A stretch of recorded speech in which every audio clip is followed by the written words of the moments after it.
Hello dear student. आप सभी का स्वागत है ज्ञान जीएस के ऑफिशियल यूट्यूब चैनल पर। तो आज हमारी उत्तर प्रदेश एआरओ और आरओ के लिए सबसे ज़बरदस्त क्लास होने वाली है, जिसको उत्तर प्रदेश स्पेशल में हमने शामिल किया है। और जितने भी प्रश्न हमसे पूछे जा चुके हैं उत्तर प्रदेश आरओ आरओ में, उन सभी के लिए सीरीज आपकी प्रस्तुत होती आ रही है और ऐसे ही हमेशा प्रीवियस ईयर क्वेश्चनों की चलेगी। हम ज्योग्राफी के क्वेश्चनों को कंप्लीट कर चुके हैं, हमने 9 क्लास कंप्लीट की है। अगर आप लोगों ने वो क्लास नहीं देखी है तो आप देख लीजिएगा, अच्छे से नोट्स प्रिपेयर करिएगा, क्योंकि जब हमारे पेपर होंगे तो बहुत ही अच्छे नंबर लाने की संभावना व्यक्त होगी उसमें आपके। तो आज की क्लास को मूव करते हैं और आज की क्लास का पहला प्रश्न देखिएगा। तो पहला प्रश्न है हमारा कि उत्तर प्रदेश में सबसे पुराना विश्वविद्यालय है। ये प्रश्न जब भी पूछा गया तो एग्जाम में एक कंफ्यूजन बन गया कि उत्तर प्रदेश में सबसे पुराना विश्वविद्यालय कौन सा है। अगर मैं यहाँ पर अलीगढ़ विश्वविद्यालय भी शामिल इसमें कर दूं तो ये कुछ कंफ्यूजन क्वेश्चन बन जाता है, लेकिन आयोग के द्वारा जो प्रश्न का आंसर माना गया वही हम सही मानेंगे। तो आयोग ने कई बार प्रश्न पूछा लेकिन एक ही बार उसका आंसर ठीक माना है, किसी भी कंपटीशन में नहीं। आपके बहुत सारे पेपरों में आज तक पूछा गया है उत्तर प्रदेश में सबसे पुराना विश्वविद्यालय। तो देखिएगा, उत्तर प्रदेश में अगर पुराने विश्वविद्यालय की बात करेंगे तो आपका कौन सा होगा? इलाहाबाद विश्वविद्यालय। इलाहाबाद विश्वविद्यालय उत्तर प्रदेश का सबसे पुराना विश्वविद्यालय होगा। और अगर बात करें तो कब स्थापित हुआ था? 23 सितंबर 1887 को उत्तर प्रदेश में इलाहाबाद विश्वविद्यालय की स्थापना की गई थी। इलाहाबाद विश्वविद्यालय की स्थापना की गई थी इस समय पर। ठीक है, जब इस समय इलाहाबाद विश्वविद्यालय की स्थापना की गई थी तो इलाहाबाद विश्वविद्यालय को ऑक्सफोर्ड कहा जाता है, यानी कि विश्व के ऑक्सफोर्ड के नाम से इलाहाबाद विश्वविद्यालय को जानते हैं। और इलाहाबाद विश्वविद्यालय का जो डिजाइन करता था उसे कहते हैं इमर्सन। इमर्सन ने इलाहाबाद विश्वविद्यालय की डिजाइन की थी। तो 13 सितंबर 1887 में विश्वविद्यालय स्थापित किया गया था और भारत का उत्तर प्रदेश का सबसे पुराना विश्वविद्यालय है। अगर मैं बात करूं, यहाँ पे उत्तर प्रदेश ना होकर भारत होता तो भारत का सबसे पुराना विश्वविद्यालय कौन सा होता? तो भारत का सबसे पुराना विश्वविद्यालय श्रीरामपुर में स्थित है आपका, और एक कहाँ पर है आपके? पश्चिम बंगाल में। ठीक है, और विश्व का अगर सबसे पुराना विश्वविद्यालय पूछा जाए तो उसे हम बोलते हैं ऑक्सफोर्ड विश्वविद्यालय। क्या बोलते हैं उसे? ऑक्सफोर्ड विश्वविद्यालय। तो भारत का श्रीरामपुर में है, जो कि पश्चिम बंगाल में है आपके। उत्तर प्रदेश का सबसे पुराना जो विश्वविद्यालय है वो कहाँ पर है आपके? 23 सितंबर 1887 को इसकी स्थापना हुई थी। इसे विश्व का ऑक्सफोर्ड यानी कि पुराने विश्वविद्यालय की तर्ज पे इसे ऑक्सफोर्ड ऑफ इंडिया भी कहा जाता है। इसका जो डिजाइन करता है वो इमर्सन साहब है। इसी प्रकार अगर बनारस हिंदू विश्वविद्यालय को देखेंगे तो 1916 में मदन मोहन मालवीय मदन मोहन मालवीय ने बनारस हिंदू विश्वविद्यालय की स्थापना करी, जिसे हम कहते हैं BHU। तो बनारस हिंदू विश्वविद्यालय की स्थापना 1916 में किसने की थी? मदन मोहन मालवीय ने की थी। तो 1916 में मदन मोहन मालवीय ने बनारस हिंदू विश्वविद्यालय की स्थापना की थी। ठीक है, इस डेट को आप अच्छे से याद रखिएगा। 1887 के अंतर्गत इलाहाबाद विश्वविद्यालय स्थापित किया गया था। ठीक है, जो भारत का सबसे पुराना तो नहीं है, लेकिन भारत का सबसे पुराना मैंने आपको बताया श्रीरामपुर पश्चिम बंगाल में उत्तर प्रदेश का सबसे पुराना विश्वविद्यालय है। यहीं पर अगर बात करेंगे अलीगढ़ मुस्लिम विश्वविद्यालय, अलीगढ़ मुस्लिम विश्वविद्यालय की अगर बात करेंगे तो इसके संस्थापक कौन है? सर सैयद अहमद खां। सर सैयद अहमद खां ने अलीगढ़ मुस्लिम विश्वविद्यालय की स्थापना की थी। ठीक है, इसको याद रखिए। तो आपको पता है बनारस हिंदू विश्वविद्यालय मदन मोहन मालवीय के द्वारा BHU की स्थापना की गई, और अलीगढ़ मुस्लिम विश्वविद्यालय सर सैयद अहमद खान ने इसकी स्थापना की थी, अलीगढ़ विश्वविद्यालय की। ठीक है, अगला प्रश्न है उत्तर प्रदेश के किस क्षेत्र में सोयाबीन की फसल मुख्यतः उगाई जाती है? तो उत्तर प्रदेश से प्रश्न है, उत्तर प्रदेश के क्वेश्चन है। तो उत्तर प्रदेश के किस क्षेत्र में, अगर मैं बात करूं भारत के किस राज्य में सबसे ज्यादा सोयाबीन होता है, तो भारत में सबसे ज्यादा सोयाबीन जो होता है वो आपके मध्य प्रदेश में होता है। तो मध्य प्रदेश को हम सोया प्रदेश के नाम से भी जानते हैं। और सोयाबीन में सबसे ज्यादा प्रोटीन भी होता है। तो प्रोटीन देखिएगा सोयाबीन में होता है, मूंगफली में भी प्रोटीन होता है। अब मूंगफली के मामले में सबसे ज्यादा कहाँ पाई जाती है मूंगफली? गुजरात में। तो गुजरात में सबसे ज्यादा मूंगफली पाई जाती है। सोयाबीन सबसे ज्यादा कहाँ पाई जाती है आपके? ठीक है, मध्य प्रदेश में। और दालों में भी प्रोटीन होता है सबसे ज्यादा। इन तीन चीजों में सबसे ज्यादा प्रोटीन होता है। और दालें भी सबसे ज्यादा कहाँ पाई जाती है? दलहन कहाँ पाई जाती है? मध्य प्रदेश में। तो सोया प्रदेश, दलहन प्रदेश किसे कहते हैं? मध्य प्रदेश को कहते हैं। लेकिन दलहन अनुसंधान संस्थान की अगर बात करेंगे तो ये कहाँ पर है? तो अगर इसकी बात हम करेंगे तो ये आपका कहाँ पर है? ठीक है, तो इसकी अगर बात करेंगे तो ये आपका कहाँ पर है? कानपुर में है, दलहन अनुसंधान संस्थान। ठीक है, उत्तर प्रदेश के किस क्षेत्र में सोयाबीन की फसल उगाई जाती है? तो किस क्षेत्र में मिलेगी आपको? बुंदेलखंड के क्षेत्र में सोयाबीन की फसल आपको मिलेगी। किस क्षेत्र में मिलेगी? बुंदेलखंड के क्षेत्र में आपको सोयाबीन की फसल मिलेगी। ठीक है, अगला है कि उत्तर प्रदेश सरकार की आय का सबसे बड़ा भाग आता है। तो उत्तर प्रदेश की सरकार का सबसे बड़ा जो भाग है वो किससे आता है? देखिएगा, अगर आय की बात करें तो यहाँ पर सबसे पहले भारत की आय की बात कर लेते हैं। तब तक आप बताइएगा, भारत की आय का सबसे बड़ा स्रोत, भारत की आय का सबसे बड़ा स्रोत, सबसे बड़ा स्रोत भी बताइएगा। मैंने आपके लिए दो प्रश्न बनाऊंगा हर पे, यानी कि उत्तर प्रदेश से भी रिलेट करूंगा और इसको भारत से भी रिलेट करूंगा, जिससे आपका कॉन्सेप्ट जो होगा एकदम क्लियर हो जाएगा। इसमें पूछा कि उत्तर प्रदेश सरकार की आय का सबसे बड़ा भाग क्या है? तो उत्तर प्रदेश की सरकार का सबसे बड़ा भाग क्या है? उसके बाद इसी में पूछा है कि भारत की आय का सबसे बड़ा भाग क्या है? तो भारत की आय का सबसे बड़ा भाग क्या है?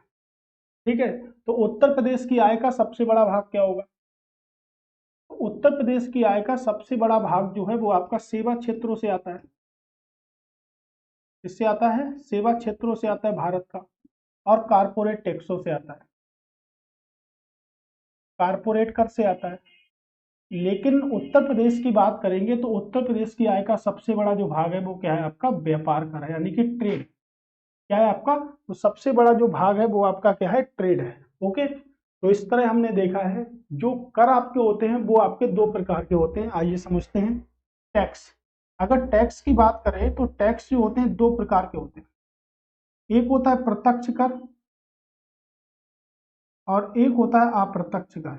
यानी कि टैक्स जो होते हैं वो दो प्रकार के होते हैं, एक होता है प्रत्यक्ष कर और दूसरा होता है अप्रत्यक्ष कर। आप समझिएगा, जैसे दो व्यक्ति हैं मेरे पास में सेम, एक्स एक्स, और ए व्यक्ति हैं एक्स और वाई। देख लीजिएगा, ये अलग अलग व्यक्ति हैं, ये आपके सेम व्यक्ति, यानी कि जिस व्यक्ति पर कर लगाया जाता है उसी से वसूला जाता है। यानी जिस व्यक्ति पर कर लगाया गया और उसी से कर वसूला गया, सेम व्यक्ति पर लगाया गया, सेम व्यक्ति से वसूला गया। कैसा कर होगा आपका? डायरेक्ट कर होगा। यानी कि जिस व्यक्ति पर लगाया गया उसी व्यक्ति से वसूला गया। कैसा कर होगा आपका? डायरेक्ट कर होगा। जिस व्यक्ति पर लगाया गया किसी अन्य व्यक्ति से वसूला गया। ठीक है, जिस व्यक्ति पर लगाया गया किसी अन्य व्यक्ति पर वसूला गया, यानी कि लगने वाला एक्स है, लगाने वाला, वसूलने वाला कौन है? वसूला किससे आता है? वाई से। किसी अन्य व्यक्ति पर लगाया गया, किसी अन्य व्यक्ति से वसूला गया, इनडायरेक्ट टैक्सेस है। इसी प्रकार देखिएगा, जीएसटी की अगर बात करें, गुड्स एंड सर्विस टैक्स की बात करें, कैसा कर है आपका? अप्रत्यक्ष कर है। लेकिन अगर आयकर की बात करें, यानी कि इनकम की बात करें, सैलरी की बात करें, तो सैलरी कैसा कर है हमारा? तो सैलरी जिस व्यक्ति को मिलती है उसी की सैलरी से कर काटे जाता है, यानी कि जिसको मिला उसी से काटा गया, जिसको मिला उससे नहीं, दूसरे अन्य व्यक्ति से काटा गया, उसे अप्रत्यक्ष कर कहते हैं हम। ठीक है, क्या कहते हैं उसे? हम अप्रत्यक्ष कर कहते हैं। कर जनरत नाम दिया गया, एक सेवा चल रही है गवर्नमेंट की, जनरत। आपने देखा होगा, रोडों पे देखा होगा, जनरत बसों पे लिखा हुआ होता है। ठीक है, तो आपको ये बस की सेवा है, तो ये भी ऐसे भी प्रश्न पूछे आते हैं कि जनरत जो सेवा है वो आपकी किससे संबंधित है। ठीक है, तो बस की आपने देखा होगा, जनरत सेवा में भी आपने यात्रा कभी कभार की होगी। अगर आप टूर वगैरह करते हैं तो आपने यात्रा बिल्कुल की होगी जनरत सेवा में। तो जनरत सेवा क्या है आपकी? प्रारंभ किए गए एसी बस सर्विस है। ठीक है, तो ये भी देखिएगा, आरओ के पेपर में 2018 में एक प्रश्न पूछा गया था आपके। ठीक है, तो जनरत सेवा क्या है? एक बस है आपकी, एसी वाली बस। Doctor Ambedkar institute of technology for handicraft कहाँ पर है? तो कहाँ पर है बताइएगा ये। अगर इसकी बात करेंगे, आगरा, आगरा की स्थापना की बात करेंगे, किसने की आगरा की स्थापना? सिकंदर लोदी ने। आगरा की स्थापना की सिकंदर लोदी ने। ठीक है, सिकंदर लोदी ने आगरा की स्थापना की थी। और अगर बात करेंगे समुद्रगुप्त का दरबारी कवि जो था, समुद्रगुप्त का दरबारी कवि था हरिशेन। तो समुद्रगुप्त का दरबारी कवि हरिशेन ने प्रयाग स्तंभ लेख को लिखा था। प्रयाग स्तंभ लेख को लिखा था। ठीक है, दरबारी कवि ने। कानपुर को क्या कहते हैं हम? कानपुर को उत्तर भारत का मैनचेस्टर कहते हैं और गंगा नदी के किनारे है। उत्तर भारत का मैनचेस्टर कहते हैं, ये मैनचेस्टर कहते हैं उत्तर भारत का। और अगर बात करेंगे लखनऊ, लखनऊ आपके किस नदी के किनारे है? तो गोमती नदी के किनारे। ठीक है, और कानपुर आपके गंगा नदी के किनारे। गंगा जो है उत्तर प्रदेश के 28 जिलों से होकर गुजरती है। गोमती नदी जो है वो आपके लखनऊ में है। और है डॉक्टर बी आर अम्बेडकर आप इंस्टीट्यूशन ऑफ टेक्नोलॉजी और हैंडीक्राफ्ट स्थित कहाँ पर है? तो डॉक्टर बी आर अम्बेडकर देखिएगा एक महान व्यक्ति थे। डॉक्टर बी आर अम्बेडकर भारतीय संविधान में मसौदा समिति के अध्यक्ष थे। अगर भारतीय संविधान में मसौदा समिति ना होती तो कभी भी भारतीय संविधान बनकर तैयार ना होता। तो सबसे बड़ा योगदान मसौदा समिति। अगर आप लोग इसको नहीं समझे होंगे तो इसको प्रारूप समिति भी कहते हैं। तो डॉक्टर बी आर अम्बेडकर एक ऐसे व्यक्ति थे जिन्होंने भारतीय संविधान में सबसे ज्यादा योगदान दिया, इसीलिए भारतीय संविधान का जनक किसे कहते हैं? डॉक्टर बी आर अम्बेडकर को भारतीय संविधान का जनक कहते हैं, क्योंकि सबसे ज्यादा योगदान देने वाले व्यक्ति में से एक नहीं, सबसे ज्यादा योगदान दिया था इन्होंने। और सबसे ज्यादा जो समिति पर जोर दिया था उसे मसौदा समिति या प्रारूप समिति कहते हैं। देखिएगा इस समिति का जो गठन किया गया था 22 अगस्त 1947 को किया गया था। आपको पता है कि भारत कब आजाद हुआ था? तो भारत आजाद हुआ था 15 अगस्त 1947 को भारत आजाद हुआ था। उसके जस्ट 7 दिन के बाद एक समिति बना दी गई जिसे कहते हैं मसौदा या प्रारूप समिति। इस समिति के अकॉर्डिंग अगर बात करेंगे तो ओवरऑल जो भी कॉन्सेप्ट बना, लगभग में 60 से अधिक देशों के संविधानों से उधार लिया गया भारत का संविधान है, यानी कि ग्रहण किया गया है। और उसके द्वारा स्थिति 140 से ज्यादा बैठकों की चर्चा की गई, जिसमें सबसे बड़ा योगदान आपके डॉक्टर बी आर अम्बेडकर का है। उन्होंने क्या करा था? संविधान बनाने में महत्वपूर्ण भूमिका निभाई थी। लेकिन संविधान लिखा किसने था? संविधान का कैलीग्राफर किसे कहते हैं? तो संविधान का कैलीग्राफर किसे कहते हैं? तो संविधान का कैलीग्राफर कहते हैं प्रेम बिहारी नारायण को। किसे कहते हैं? प्रेम बिहारी नारायण को संविधान का कैलीग्राफर कहते हैं। तो देखिएगा भारतीय संविधान का जनक डॉक्टर बी आर अम्बेडकर को कहा जाता है, लेकिन इन्होंने भारतीय संविधान लिखा नहीं था। किसने लिखा था? प्रेम बिहारी नारायण ने भारतीय संविधान को लिखा था। ओके, तो इस तरह आपका अभी तक आंसर नहीं मिला तो ठीक है, कानपुर में है। कहाँ पर है आपके? कानपुर में। किस नदी के किनारे है? तो ये हमको पता है किस नदी के किनारे है, गंगा नदी के किनारे आपका कानपुर है। अगला प्रश्न है, ठीक है, कि निम्नलिखित में से सुमेलित नहीं है, कि भाई कौन सा है जो सुमेलित नहीं है। ठीक है, कह रहे नोएडा सॉफ्टवेयर आईटी उद्योग से संबंधित है, बिल्कुल ठीक है। नोएडा की फुल फॉर्म मैंने आपको बताई थी, new Okhla industrial development authority. Sitapur की बात करेंगे तो प्लाईवुड उद्योग के लिए प्रसिद्ध है, बिल्कुल ठीक है। गोरखपुर की बात करेंगे खेल कूद के सामान के लिए प्रसिद्ध है। नहीं भाई, गोरखपुर प्रसिद्ध नहीं है। कौन प्रसिद्ध है आपके? बैट बल्ला के लिए कौन प्रसिद्ध है? ठीक है, मेरठ प्रसिद्ध है। वाराणसी रेशम उद्योग के लिए प्रसिद्ध है। तो आंसर क्या होगा? आंसर होगा सी। ठीक है, कौन सा आंसर होगा? आंसर होगा सी। ओके, कह रहा सूची ए को सूची बी से सुमेलित करना है। तो भाई सूची ए को सूची बी से सुमेलित आप कर देंगे, क्योंकि आप अभी तक पहली और दूसरी वीडियो में लगातार बने होंगे, तो आप कंप्लीट क्वेश्चन कर देंगे। ये मेरा आपसे वादा है। ठीक है, तो देखिएगा लकड़ी के खिलौने, खेल का सामान, पीतल की मूर्तियां और दिया सलाई। दिया सलाई अगर मैं बात करूंगा तो देखिएगा कहाँ से संबंधित है? बरेली से। अब देखिए फोर्थ नंबर का 2 होगा, तो फोर्थ नंबर का अगर 2 होगा तो ए तो ऑप्शन कट हो गए आपके, यानी कि या तो ए होगा या तो डी ऑप्शन होगा। अब आपको पता है, अभी मैंने आपको बताया खेल का सामान कहाँ से बनता है, मेरिट से। टू जो होगा उसका क्या होगा, पहला होगा। टू जो होगा यानी कि बी जो है उसका कौन सा होगा, पहला वाला होगा। आपका आंसर कौन सा सही होगा, यही सही होगा। उसके बाद लकड़ी के खिलौने हो गए, पीतल की मूर्ति आपके कहाँ से, ठीक है, मथुरा से। और लकड़ी के खिलौने की बात करेंगे तो कहाँ से, वाराणसी से। देखिएगा संबंधित हो गए आपके। तो ये प्रश्न सबसे सरल भी होते हैं, सबसे कठिन भी हो सकते हैं, लेकिन आपके लिए सबसे सरल इसलिए हैं कि आपने इस पे मेहनत की है। ठीक है, तो आप अगर लगातार इस पे मेहनत करते हैं तो बिल्कुल आपके लिए ये अपॉर्चुनिटी है कि ये प्रश्न आपके आए। मैं तो सोचता हूँ कि सबसे ज्यादा इसी प्रकार के प्रश्न आए पेपर में, जिससे आप लोग अच्छे वे में उसको हासिल करके मुकाम हासिल कर सकते हैं आरओ एआरओ बनने का। ठीक है, और आपको बनना है इस बार, तो कुछ भी हो जाए लेकिन आपको सिलेक्शन होके रहेगा आपका।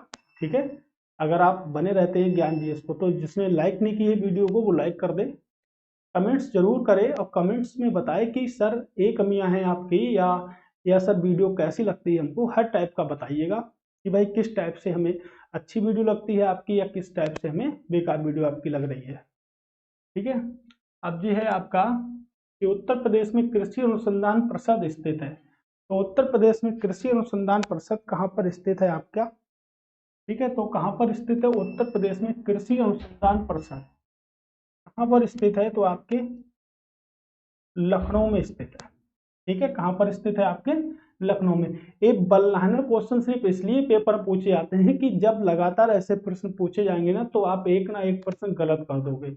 इन प्रश्नों को करना कठिन है, ये देखने में सरल लग रहा है, लेकिन अब जब पेपर में जब आएंगे ना तो बहुत टफ प्रकार के प्रश्न होते हैं, बहुत ज्यादा कठिन होते हैं प्रश्न। ठीक है, अगले देखिएगा कि उत्तर प्रदेश सरकार ने विभिन्न शहरों में मेट्रो रेल चलाने का निर्णय लिया है, उस सूची में निम्नलिखित में से किसका स्थान नहीं है। तो निम्न शहरों में मेट्रो चलाएगी लेकिन किसका स्थान नहीं है, तो कानपुर का तो स्थान है, बिल्कुल ठीक है। वाराणसी का भी है, आगरा का भी है, कहाँ नहीं है आपके, ठीक है, इलाहाबाद का स्थान नहीं है। तो इलाहाबाद इस श्रेणी में आपके नहीं आता है। ठीक है, तो इलाहाबाद इस श्रेणी में आपके नहीं आएगा। उत्तर प्रदेश में कृषि उत्पादन बढ़ाने के लिए सबसे अच्छा कारक कौन सा है, या कौन सा सबसे अच्छा कारक अधिक प्रभावी है। तो सबसे अधिक प्रभावी कारक कौन सा होगा, ठीक है, तो कृषि को अच्छी तरह से चलाने के लिए सबसे प्रभावी कारक कौन सा है, ये पता करना है। उन्नत किस्म के बीजों का बढ़ता प्रयोग, कृषि सेवा क्षेत्रों का विकास, साख कृषि सुविधा, या किसान क्रेडिट कार्ड योजना। तो देखिएगा उत्तर प्रदेश में कृषि उत्पादन को बढ़ावा देने के लिए, कृषि उत्पादन के लिए ऑप्शन नंबर 1 उत्तम किस्म के बीजों का बढ़ता प्रयोग, उत्तम किस्म के बीजों का बढ़ता प्रयोग। ठीक है, यही होगा। उत्तर प्रदेश में आलू का अनुसंधान किस जिले में स्थित है, तो आलू अनुसंधान संस्थान उत्तर प्रदेश में कहाँ पर है। ठीक है, तो उत्तर प्रदेश में आलू अनुसंधान संस्थान जो है वो कहाँ पर है। आलू का खाने योग्य भाग कौन सा होता है, तो आलू की बात करेंगे तो आलू का जो खाने योग्य भाग होता है वो होता है तना। क्या होता है, तना। ठीक है, हल्दी का खाने योग्य भाग क्या होता है, तना। प्याज का भी तना होता है आपके, तो तना जो होता है आपके हल्दी का भी होता है, प्याज का भी होता है, अदरक का भी खाने का भाग होता है आपके तना। ठीक है, हल्दी प्याज और अदरक तीनों का जो खाने, और आलू का जो प्याज होता है वो क्या होता है आपका तना। अब ट्रिक से भी याद कर सकते हैं, हद कर दी आपने। ठीक है, इससे भी हम याद कर सकते हैं, ये सिर्फ बनाने के लिए है आपका, लेकिन आप डायरेक्टली याद रखें हल्दी, आलू, प्याज और आपका क्या लिखा मैंने, आपका अदरक। ठीक है, इन सभी का क्या खाया था, इन सभी का आपका तना खाया जाता है। आलू अनुसंधान संस्थान कहाँ पर है आपके, मेरठ में है। देखिएगा लग बन रहा है, लेकिन जब पेपर में आएगा ना तो आधे से ज्यादा लोगों की हवा निकल जाएगी इस क्वेश्चन को करने में, क्योंकि हमने बहुत सारे संस्थान पढ़े हैं और उत्तर प्रदेश के भाई आपके, या तो गौतम बुद्ध नगर हो गया, नोएडा हो गया, लखनऊ हो गया, मेरठ हो गया, कानपुर हो गया, यही ऑप्शन में आपको मिलेंगे, और यही देखिए मिलते भी हैं आपको ऑप्शन में। ठीक है, तो आप बिल्कुल कंफ्यूज ना होइएगा, आराम से पढ़िएगा, आप नोट्स प्रिपेयर कर लीजिएगा। अगर आपके नोट्स अच्छे हैं तो आपको बिल्कुल 100% पॉसिबिलिटी है कि आपका एग्जाम बिल्कुल पास हो जाओगे, एग्जाम में कोई भी रुकावट दर्ज नहीं होने वाली है आपको। ठीक है, कह रहा उत्तर प्रदेश में एक बब्बर सफारी केंद्र स्थापित किया जा रहा है। जब ये प्रश्न पूछा गया होगा तो किया जा रहा था, लेकिन अब पूरी तरह से स्थापित हो चुका है। कहाँ पर? बलरामपुर, महाराजगंज, इटावा या पीलीभीत। ठीक है, अगर इसी में मैं एक क्वेश्चन ज्वाइन कर दूं कि नेपाल की सीमा उत्तर प्रदेश के किस जिले से नहीं लगती है, तो नेपाल की सीमा उत्तर प्रदेश के किस जिले से नहीं लगती है, पहला पॉइंट।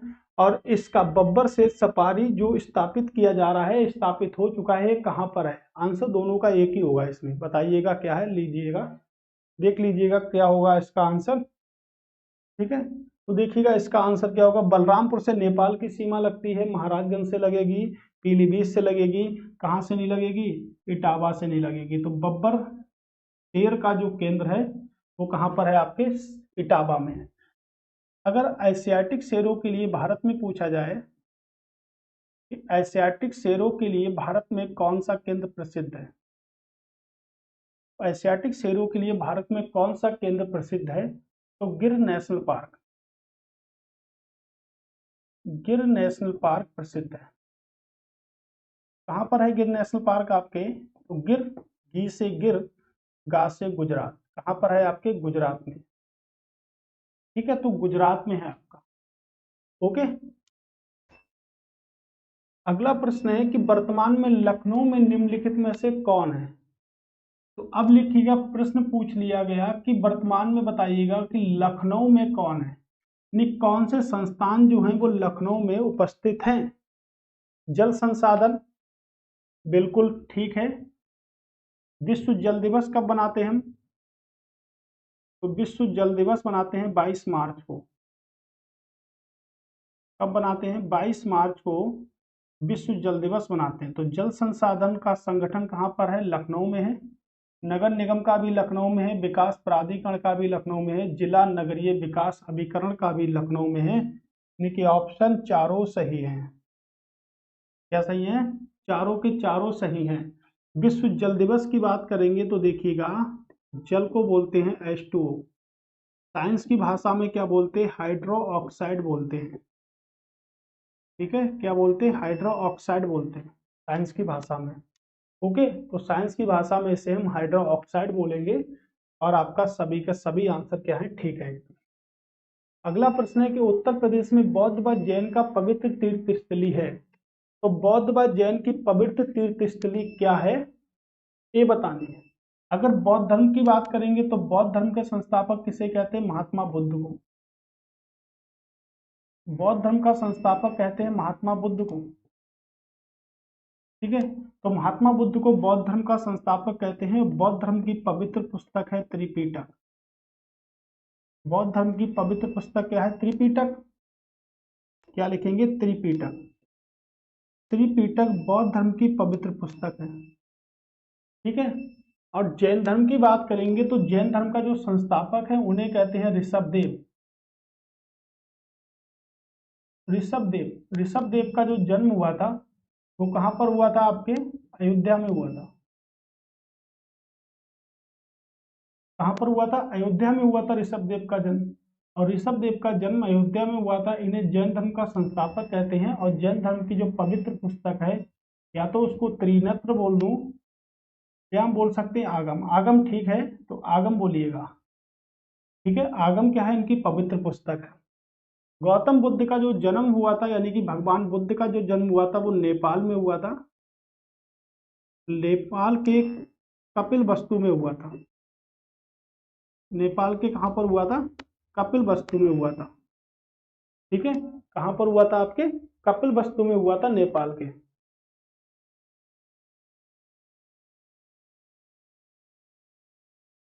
ठीक है, तो नेपाल के कपिल वस्तु में इसका जन्म हुआ था। इनका, महात्मा बुद्ध का। ठीक है, महात्मा बुद्ध का जन्म कहाँ हुआ था? नेपाल के कपिल वस्तु में। तो ये देखिएगा क्या होगा इसका आंसर? कौशाम्बी। क्या होगा? कौशाम्बी। ठीक है, कर्मा लोक नृत्य है, यानी कि कर्मा जो लोक नृत्य है वो कहाँ का है? महोबा का है, पूर्वांचल का है, कहाँ का है आपके? ठीक है, सोनभद्र का है, ब्रज का है। कर्मा आपका लोक नृत्य है, कहाँ का है?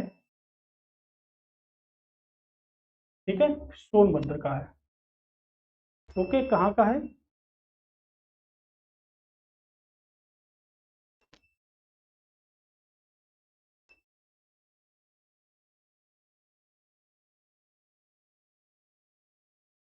ठीक है, तो अगले प्रश्न की ओर मूव करते हैं कि निम्नलिखित में से कौन सुमेलित नहीं है। नदियों से प्रश्न हमेशा आपके पेपर में बनेंगे, तो इस प्रकार फिर से प्रश्न बना है कि निम्नलिखित में से कौन सुमेलित नहीं है। गंगा वाराणसी नदी के किनारे है, कई बार मैंने आपको बताया है, बिल्कुल। अगर बात करेंगे गोमती आपके सुल्तानपुर नदी के किनारे है, तो बिल्कुल ठीक है। कोसी आपका गोरखपुर नदी के किनारे है, नहीं, आपका जो गोरखपुर जो आपका है वो किस नदी के किनारे है? राप्ती नदी के किनारे है। ठीक है, किस नदी के किनारे? राप्ती। सरयू की बात करेंगे तो आपके अयोध्या नदी के किनारे। इस प्रकार सुमेलित नहीं है, यानी कि कौन सा सुमेलित नहीं है? ठीक है, गोरखपुर आपका सुमेलित नहीं है। गोमती की बात करेंगे तो देखिएगा लखनऊ आपके गोमती नदी के किनारे है। जौनपुर भी आपका गोमती नदी के किनारे है। पीलीभीत भी गोमती। ठीक है, और आपको पता है कि उत्तर प्रदेश के 28 जिलों से बहती है गंगा, लेकिन ये तीनों कहाँ पर हैं? आपके गोमती नदी के किनारे हैं। ठीक है, कहाँ पर हैं? आपके गोमती नदी के किनारे। अगला प्रश्न है कि निम्नलिखित में से कौन सा सुमेलित नहीं है। तो निम्नलिखित में से कौन सा सुमेलित नहीं है? भोटिया आपके बाराबंकी में, बुक्सा जौन बिजनौर में, और अगर बात करेंगे राजी आपकी गोरखपुर में, ये भी ठीक है और ये भी ठीक है। थारू बात करेंगे तो बांदा में नहीं पाई जाती, थारू पाई जाएगी आपके गोरखपुर में। कहाँ पर मिलेगी आपको?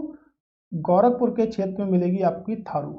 सुमेलित नहीं है, यानी कि ऑप्शन नंबर डी जो है वो सुमेलित नहीं है। एक सेकेंड, प्रश्न है आपका सुमेलित नहीं है। निम्नलिखित में से कौन सा सही सुमेलित है? तो सही सुमेलित है। ठीक है, तो सही सुमेलित पूछा है, देखिएगा सही सुमेलित है, यानी कि ये सब आपके गलत हैं। तो बुक्सा जो है वो आपके बिजनौर में है, ये ठीक सुमेलित है। ठीक है, भोटिया का कुछ हिस्सा बाराबंकी में है, लेकिन पूरी तरह से भाटिया नहीं है। सूची ए को सूची बी से सुमेलित करना है कि भाई मेला जो है वो कहाँ कहाँ पर लगते हैं। माघ मेला कहाँ पर लगता है? सभी को पता है कि भाई गंगा जी के घाट पे चलेंगे और माघ मेला की ओर बढ़ते चलेंगे। ठीक है, तो माघ मेला आपको पता है ना कि कहाँ पर लगता है? इलाहाबाद में लगेगा। तो देखिएगा पहले का फोर्थ होगा, यानी कि ऑप्शन कट गए। ये सीधे 50% उड़ाता है क्वेश्चनों को, सीधे 50% उड़ा देगा। झूला मेला वृंदावन, लो हो गया सॉल्व।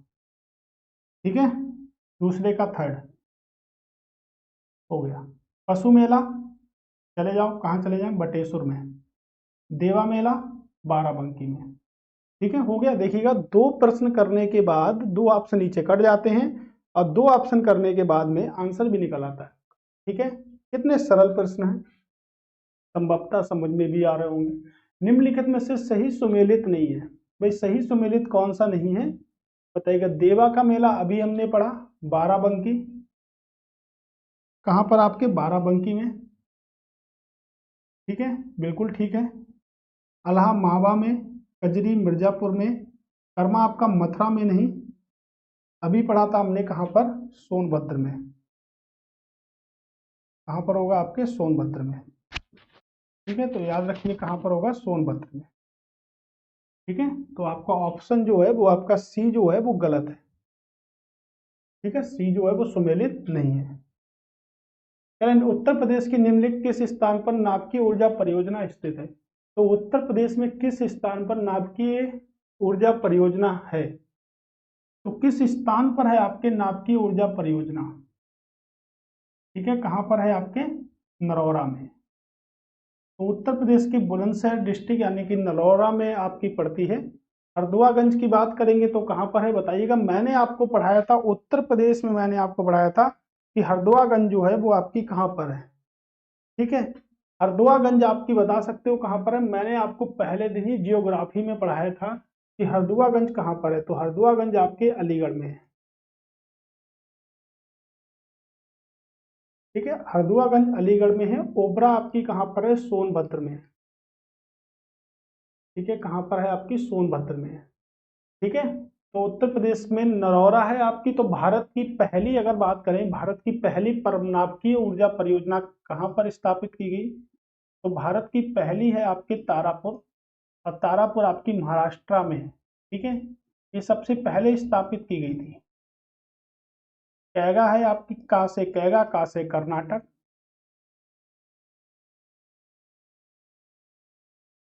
काकरापार,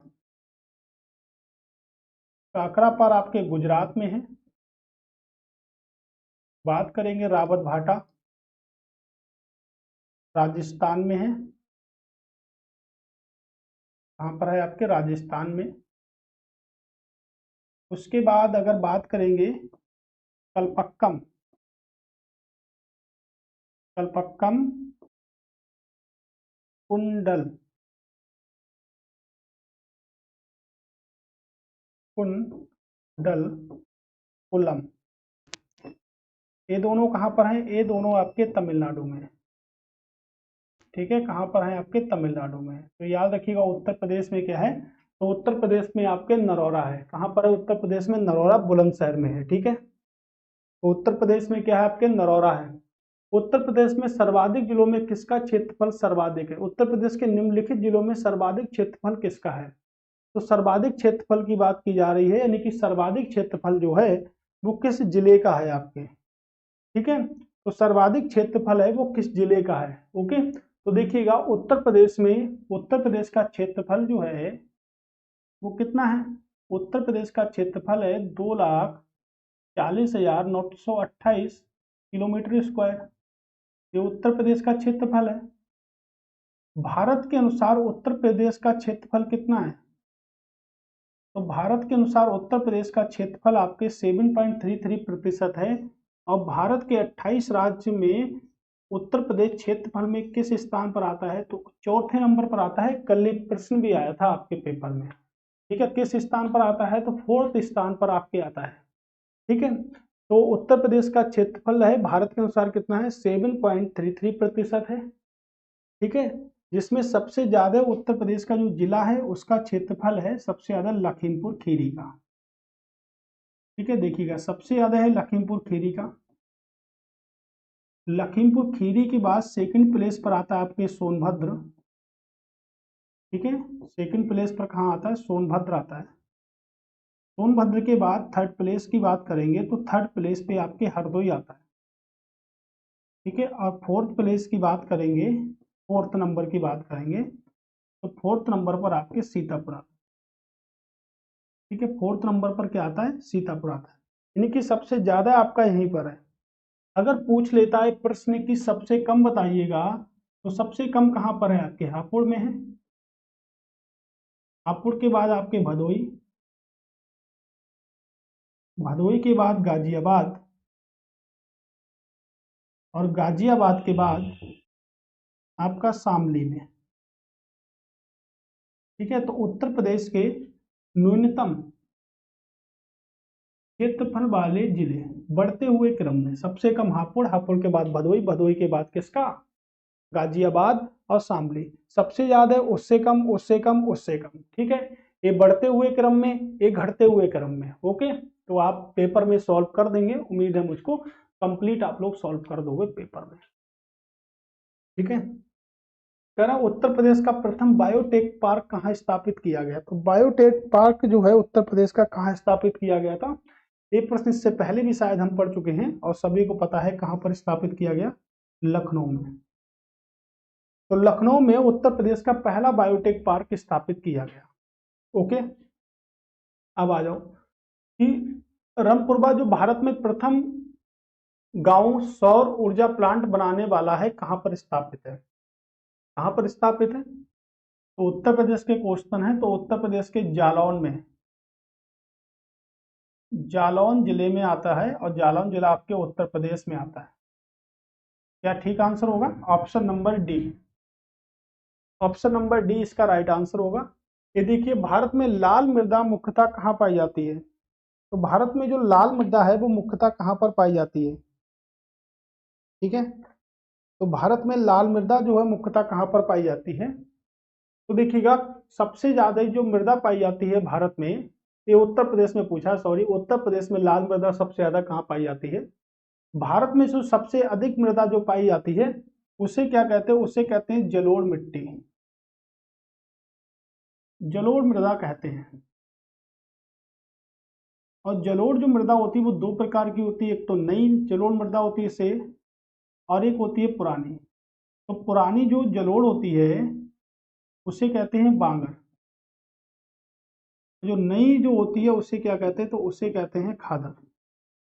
बांगर और खादर, बांगर और खादर, ठीक है। भारत में सबसे अधिक पाई जाती है, 43.4% क्या है इसका विस्तार है।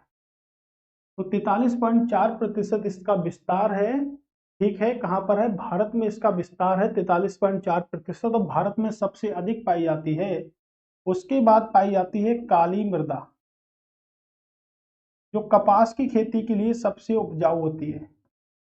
कौन सी मृदा आएगी उसके बाद? काली मृदा, जो भी कपास की खेती के लिए सबसे अधिक उपजाऊ होती है। उसके बाद पाई जाती है लाल मृदा। भारत में उत्तर प्रदेश में किन क्षेत्रों में पाई जाती है? मिर्जापुर और झांसी में पाई जाती है, ठीक है। कहां पर? यहाँ पर पाई जाती है। उत्तर प्रदेश का एकमात्र मुक्त विश्वविद्यालय है आपका, तो कौन सा है? राजश्री, राजश्री टंडन। कहां पर है आपके मुख्यालय? तो मुख्यालय आपके इलाहाबाद में है। कहां पर है आपके? तो इलाहाबाद में है आपका एकमात्र मुक्त विश्वविद्यालय, जिसे क्या कहते हैं? राजश्री टंडन के नाम से जानते हैं, ठीक है। तो आज के क्वेश्चन हमारे समाप्त हो गए। सीरीज लगातार आपके समक्ष प्रस्तुत होती आ रही है और ऐसे ही लगातार प्रस्तुत होती भी रहेगी, ठीक है। और आपने अगर वीडियो पे लाइक नहीं किया तो कृपया करके लाइक कर दें। उत्तर प्रदेश के सभी टॉपिकों की भी क्लास स्टार्ट होने वाली है, जो आपकी चैप्टर वाइज रहेगी। चैप्टर वाइज में पहले हम पढ़ेंगे, उसके बाद एमसीक्यू फॉर्मेट में देखेंगे, क्योंकि हमको तैयारी करनी है कम से कम बहुत सारे क्वेश्चनों की, जिससे हमारा सिलेक्शन हो पाए, ठीक है। अगर आप लोगों ने चैनल को सब्सक्राइब नहीं किया है तो चैनल को सब्सक्राइब कर लें, ज्ञान जीएस को, ठीक है। अब हम नेक्स्ट क्लास में मिलेंगे। एक क्लास नंबर हमारा 3rd था, अब हम 4th क्लास में मिलेंगे। उत्तर प्रदेश में जितने भी प्रश्न हमारे आरओ के एग्जाम में उत्तर प्रदेश से पूछे गए हैं। इसके बाद हम शुरू करते हैं एनवायरनमेंट की क्लास को। एनवायरनमेंट से भी बहुत सारे प्रश्न हमारे एग्जाम में पूछे जाते हैं, हर बार पूछे जाते हैं। जितनी बार एग्जाम आता है उतनी बार पूछे जाते हैं, ठीक। इसके बाद हम स्टार्ट करेंगे एनवायरनमेंट की क्लास को, और जल्द ही आपके लिए करंट अफेयर्स तो 2 वीडियो हम दे चुके हैं आप लोगों को, आगे भी वीडियो देंगे जो आपके लिए मोस्ट इंपॉर्टेंट है। अगर आप किसी से पढ़ रहे हैं, न्यूज़पेपर से, जहाँ से भी आप पढ़ाई कर रहे हैं वहाँ से आप पढ़ते रहिएगा करंट अफेयर्स को। मैगजीन से पढ़ते हैं तो मैगजीन से भी पढ़ते रहिएगा। अब हम मिलेंगे नेक्स्ट वीडियो में, तब तक के लिए दोस्तों नमस्कार, टाटा, बाय बाय, जय हिंद।